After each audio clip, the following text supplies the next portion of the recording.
One of the things I'm most frequently asked about is what each item in the game does. So that is what I'm going to be doing.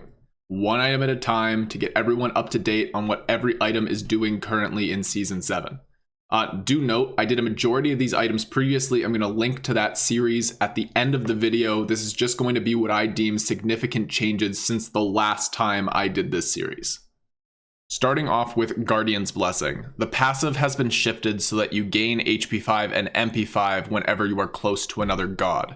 Therefore, it's not really a great option in solo lane anymore because it doesn't give you that sustain, but it is still going to stack if no one is near you, assuming you are getting minion assists instead of minion kills.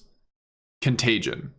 This is a physical protection equivalent to Pestilence, but it does not stack with Pestilence. Dynasty Plate Helm is now just a tier 2 for this brand new item, which is Tyrannical Plate Helm.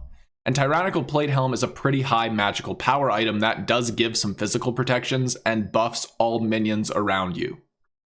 Stone of Fel has been reworked again, and now on top of its stats, it gives you a new passive that gives you 20% of the magical protections someone on your team has as long as they are standing near you. The Ring of Hecate. This is a new ring added that gives you bonus lifesteal as long as you're attacking enemies.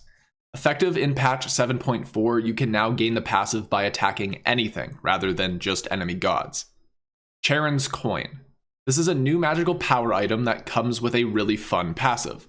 Every time you get a god kill or assist, you flip this coin and gain either movement speed or HP 5 depending on the result.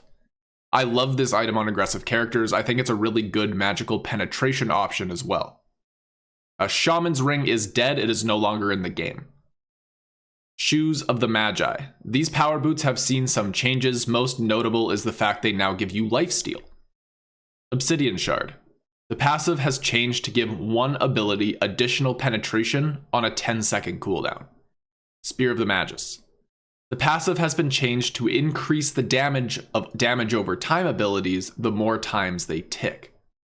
So these next 4 items are part of some sort of Arthurian item theme branch, and depending on your class, you get to build into some of these different items. Starting with Pridwin, which is buildable by all classes, this item has a lot of cooldown reduction, but what makes it unique is the passive, where after you cast your ultimate ability, you gain a shield equal to your protection values that is going to explode after it's destroyed, dealing damage outward and slowing enemies around you. Staff of Midrin. For mages and guardians. With a unique passive that allows you to cast one of your 3 non-ultimate abilities twice after using your ultimate. So basically you just don't incur a cooldown after you cast a normal ability after you've casted your ultimate. Erendite. This is for warriors or assassins, and also has a unique passive. Whenever you cast your ultimate, you reveal all enemies within 120 units of you. You will be able to move faster towards these revealed enemies, and if you hit them, they're going to take additional damage. Fail Not. This is for hunters, and is a new critical chance item. This item also has a unique passive. After casting your ultimate, the next enemy you damage is going to get marked, allowing all members of your team to have critical strikes against this target. So that concludes the Arthurian tree. Let's get back to more standard items now. Heartseeker. A high physical power item that gives you the added effect of dealing bonus damage based on your enemy's maximum health whenever you are striking with abilities. This is the physical damage equivalent to Soul Reaver and is great on ability spamming characters like Uller. Aussie.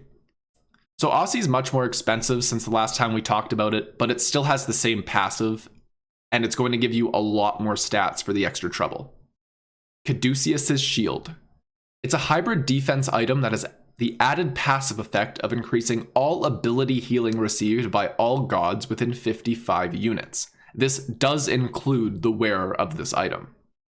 Hand of the Gods. Hog is back, and it's a consumable item that costs 100 gold. It only works on jungle camps on your side of the map now, and does not execute jungle bosses. Potion of Power. There is just one small power potion for all classes that gives you power and cooldown reduction. And that is all of the noteworthy updates that I can think of since the last time I did this series. If you are interested in seeing the rest of that series, click on this playlist on your screen now and find out what the rest of the items in Smite do.